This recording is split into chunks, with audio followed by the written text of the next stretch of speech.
Salut à tous, c'est Bérangère de Pattes en l'air et on se retrouve aujourd'hui pour une nouvelle vidéo dimanche. Dimanche, c'est égal à un ask, comme vous le savez, ask Pattes en l'air.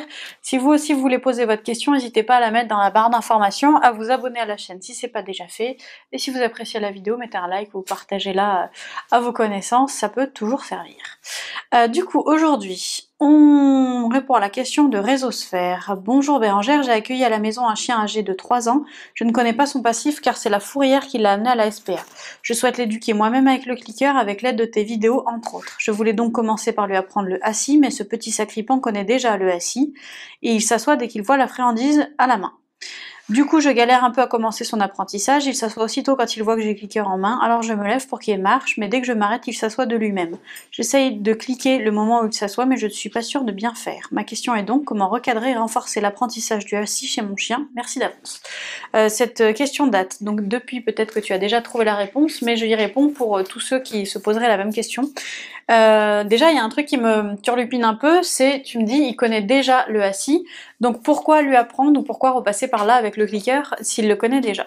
Peut-être que tu veux lui faire comprendre le principe du clicker. Pour ceux qui ne savent pas, j'ai toute une playlist sur la chaîne qui parle du clicker, donc je vous la mettrai en lien en dessous. N'hésitez pas à vous y rendre du coup pour voir si vous connaissez pas, mais l'apprentissage étant déjà là, pour moi, là, avec ton chien, tu n'as pas besoin du clicker. Donc peut-être que tu pourrais juste, quand il s'assoit, lui dire en même temps qu'il s'assoit le mot assis, s'il le fait pas sur demande. Tu dis, s'il le fait pas sur demande, dès qu'il s'assoit comme il s'assoit très souvent, quand il fait l'action, tu lui dis assis. Et après, tu le récompenses. Alors, clicker ou pas, tu n'es pas obligé. Bon, faut pas oublier qu'on n'est pas obligé d'éduquer un chien au clicker pour que ça se passe bien. C'est un accessoire, c'est pas du tout une obligation.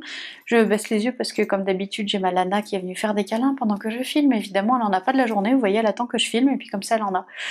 Donc, pour l'apprentissage au clicker, à mon avis, là, il est dans un comportement systématique. Donc, je sais pas si tu viens de lui apprendre ou s'il le connaissait déjà avant son adoption.